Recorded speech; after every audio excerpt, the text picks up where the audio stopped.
True to the spirit of everyone's favorite regenerating degenerate, Deadpool 2 doesn't hold back on the violence, profanity, and fourth wall breaks, taking everything great about the first movie and turning it up to 11.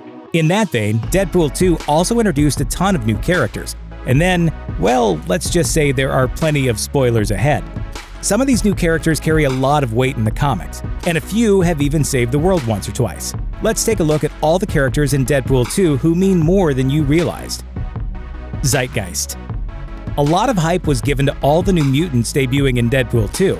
Then the movie came out and dispatched them all in horrible ways before they even got to their first mission, which is a shame because some of those characters have insane stories in the comics. Take Zeitgeist, played in the film by Bill Skarsgård. Once upon a time, he was actually the leader of one incarnation of the X-Force, and boy, were they weird. After 115 generally solid issues of X-Force, the series took a bizarre left turn. As issue number 116 opens, a drunk 14-year-old vomits acid all over a girl's face when he tries to kiss her. Flash forward in time, and he's Zeitgeist, the leader of a new X-Force. They all seem to be drunk most of the time, at least when they're not groping each other or doing drugs. Figuring the team needs a little good press, Zeitgeist hires a group of terrorists to kidnap a pop band called Boys R Us. X-Force teleports to the scene and obliterates all the bad guys, and then Zeitgeist and most of the team get cut to pieces and die. The end. Is it a weird chapter in X-Force's history books?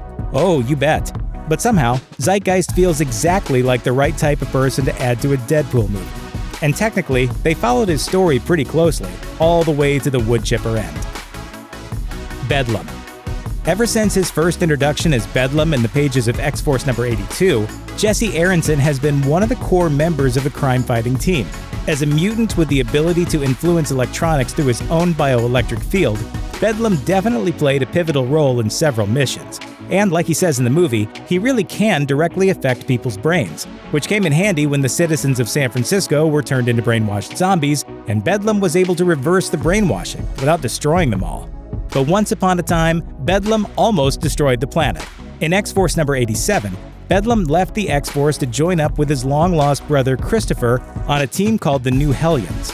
Bedlam later finds out that, in a series of jerk moves, Christopher had killed their parents 14 years earlier and was now planning to revive a mutant named Armageddon Man with the power to sweep the world with natural disasters. In other words, it was a bad family reunion. Realizing the error of his ways, Bedlam rejoins X-Force to put a stop to Armageddon Man, and they all learn a valuable lesson about friendship. Vanisher. You don't see a lot of Vanisher in Deadpool 2, which makes Brad Pitt's eventual cameo all the more shocking. The Vanisher of the comics is much different than the one we see, or rather don't see, in the movie. First gracing the pages of Uncanny X-Men number 2, the Vanisher was one of the OG X-Men foes, a teleporting mutant who liked to rob banks and steal government secrets. Decades later, Vanisher was still living a life of crime when X-Force tracked him down, gave him a brain tumor, and forced him to teleport them around to their battles, essentially turning him into their indentured slave. In a long career filled with dark moments, this was definitely one of the X-Force's darkest, and it proved that they were willing to go to any lengths to get a job done. No wonder Deadpool likes them so much. Black Tom Cassidy. Black Tom Cassidy's biggest contribution in Deadpool 2 is giving Deadpool an excuse to grief Cable over who he chooses to shoot, but in the comics, he has a much bigger role. Black Tom is a mutant infected with the same techno-organic virus that affects Cable. Just like in the movie, Black Tom was incarcerated at the same prison as Juggernaut, and he was also shot by Cable. Here's where the two paths diverge, however. In the comics, after Cable shoots him, Black Tom gets healed and gains the ability to control plants. Because why not? And also gains Deadpool's healing factor. That's exactly the kind of villain that could come back to haunt Deadpool, especially if another Deadpool movie takes up the recent Avengers theme of everything we do has consequences. But maybe without the plant thing, that might be too weird, even by Deadpool standards. Russell. Since Deadpool 2 basically served as the origin story for Russell Collins, aka Fire Fist, it made sure to hit some of the character's notes from the comics. Fire Fist's origin story saw him as a Navy recruit who suddenly discovers his fiery powers, gets locked up, and breaks free. X-Factor shows up to fight him, then lets him join the team. And then, in the events leading up to X-Force number 24, Russell is imprisoned by a mutant-hating group called the Friends of Humanity. leading the X-Force to mount a rescue operation while he's in transit. Pretty much what happened in Deadpool 2, but with fewer crotches landing on Cable's face. But his biggest contributions to X-Force have been, well, giving them something to fight. Not once, but twice has he been brainwashed and turned to the dark side in the comics, once for every finger he can give.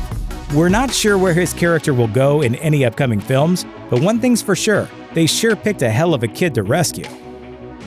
Domino.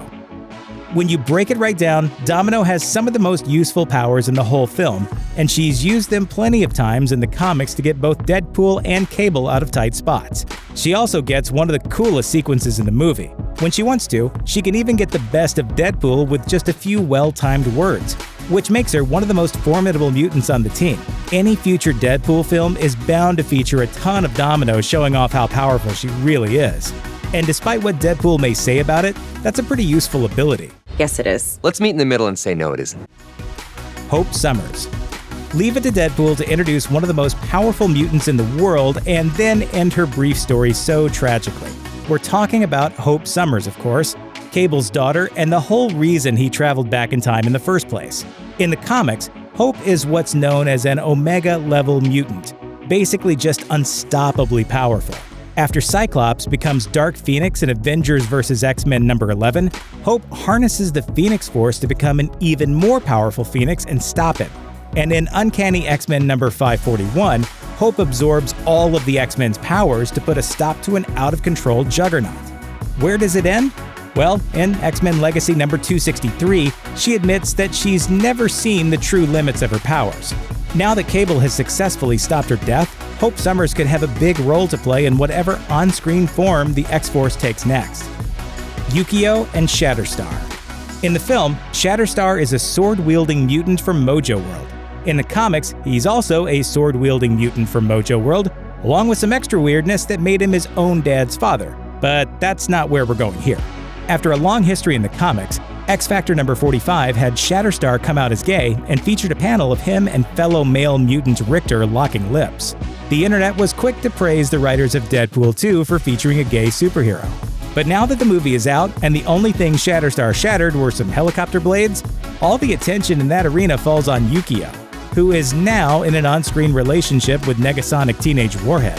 While Marvel movies have technically featured LGBTQ characters before, Deadpool 2 puts that representation right in the forefront, but only after making everyone think that it was going to come from somewhere else. That's pure Deadpool. Thanks for watching.